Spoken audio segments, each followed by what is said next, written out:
Brave souls, welcome back to Pete's world of poisonous plants.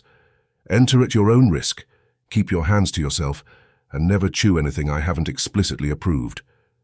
Which is nothing. This time we're going to look a bit closer at how plants became medicine, and why even today they still play a huge part in saving lives.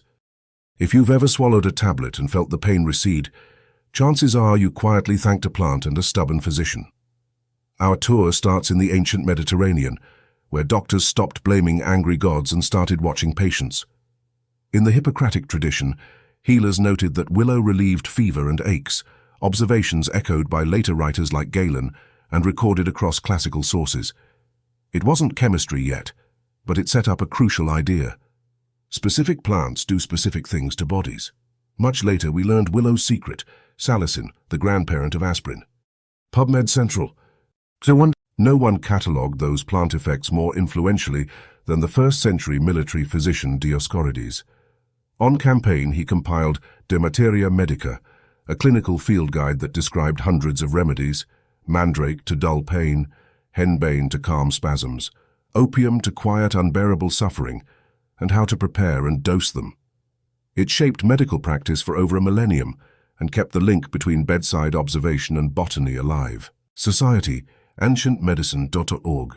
From the Islamic Golden Age, the Persian physician Ibn Sina, Avicenna, built a system for testing remedies in the canon of medicine. He recommended senna for constipation, opium for severe pain, and insisted that medicines be evaluated, compared, and judged by outcomes, an early manifesto for evidence, not magic. PubMed Central. Third one. Leap to the 1500s and instorms Paracelsus, who gave toxicology its spine. All things are poison, only the dose makes a thing not a poison. That one sentence explains why foxglove can save a failing heart, or stop a healthy one, and why every medicine demands precise dosing. PubMed Central. PubMed. By the 1600s, clinicians were testing claims against outcomes. In England, Thomas Sydenham watched agues, malarial fevers, break after doses of Peruvian cinchona bark and argued it was a true specific against the disease. Later, Francesco Torti systematized when and how to use it. The active principle, quinine, would follow, but the physician's job was clear: observe faithfully, record honestly, and share results. PubMed. PubMed Central. The age of controlled trials flickers to life at sea.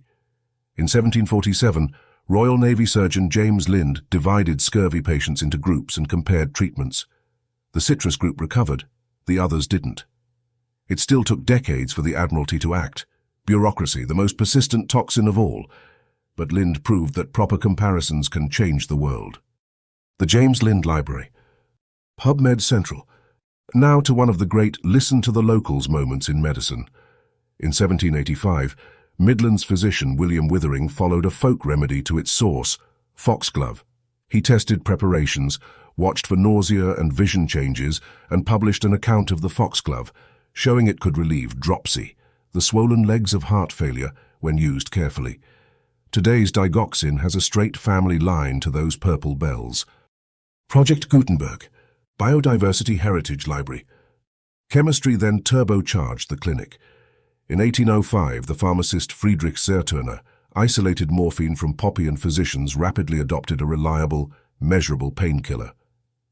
For the first time, doctors could prescribe a purified plant alkaloid with predictable strength, immense relief for patients, and a responsibility we're still careful with. PubMed Central. Surgeons gained a new superpower in 1884 when Viennese ophthalmologist Karl Koller discovered that cocaine could numb the eye. Local anesthesia was born. From there, physicians refined safer agents, unlocking delicate operations that were previously unthinkable while patients were awake.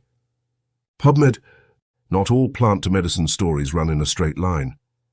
In India in the 1830s, Irish physician William O'Shaughnessy evaluated cannabis tincture for pain, muscle spasms, and certain seizures. His careful case reports brought Indian hemp into Western pharmacopoeias for decades, a reminder that observation and documentation travel across cultures. PubMed Central. Back to Willow, but with clinical rigor.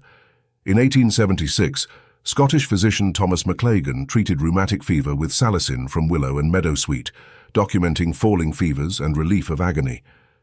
Chemists soon refined it to acetyl salicylic acid, aspirin, gentler on the stomach and easier to dose. A bark brew became a global medicine chest essential. The James Lind Library, the Pharmaceutical Journal. Even ordeal plants turned therapeutic under medical scrutiny. The calabar bean, once used in West African trials by ordeal, yields physostigmine. In the 1860s, Thomas Fraser and colleagues mapped its effects and clinical uses, reversing atropine poisoning, stimulating gut and bladder, and helped craft the modern anticholinesterase toolkit used in theaters and clinics. PubMed Central. Then comes oncology's botanical revolution. In the 1950s, Canadian physician Robert Noble and biochemist Charles Beer followed an odd observation. Tea from Madagascar periwinkle crashed white blood counts.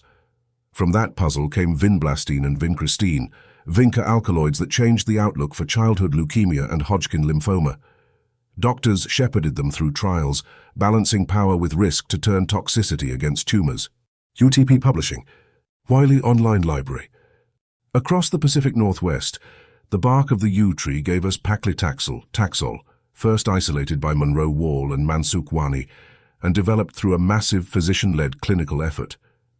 Paclitaxel stabilizes microtubules and disrupts cancer cell division. For many breast and ovarian cancer patients, it's the difference between statistics and survival. PubMed Central. Cancer.gov. And perhaps the most stirring modern plant medicine story.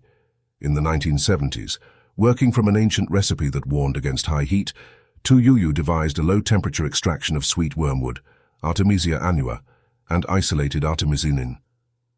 Clinicians worldwide made it the backbone of malaria therapy, saving millions of lives.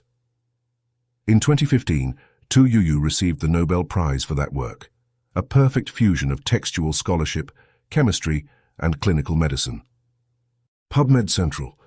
Nobelprize.org. So why do plants still matter? First, evolution has been running a drug discovery lab for hundreds of millions of years. Plants survive by making potent molecules, defenses that hit the same cellular targets we need to modulate in disease. Second, the clinic is the crucible. From Dioscorides to Lind to modern oncology trials, physicians test, measure, and refine until benefit outweighs harm. Third, plant leads keep coming. New anti-cancer agents, antibiotics, antiparasitics, often discovered when doctors listen to patients and traditional healers, then verify with rigorous studies. PubMed Central. 2 quick caveats, so no one sues me or ends up in A&E. 1. Never self-dose with garden plants. The difference between therapy and tragedy is often milligrams and method of preparation. 2. What you've heard today comes from primary sources and peer-reviewed reviews. Classic monographs like Withering's Foxglove, 19th century reports by O'Shaughnessy, Fraser and McLagan, and modern scholarship on cinchona, local anesthesia, paclitaxel and artemisinin, so it's not folklore, it's documented, tested medicine. Before we wrap, thread the names together. Hippocratic observers taught us to watch. Dioscorides and Avicenna taught us to record and compare. Paracelsus taught us to respect dose. Lind taught us to test. Withering taught us to measure. Koller taught us to numb precisely. O'Shaughnessy and McLagan taught us to revisit old plants with new methods. Fraser taught us to turn ordeal into therapy. Noble and Beer, Wall and Wani, and Youyou taught us that careful science can turn toxic leaves and stubborn bark into tomorrow's standard of care. That arc, from plant to patient, runs straight through the physician's notebook. If you learn something useful, give the video a like, subscribe for the next 2 parts of this series, and share it with someone who still thinks natural means safe. It doesn't. In this garden, as Paracelsus would say, the dose decides. Stay curious, stay cautious, and I'll see you next time.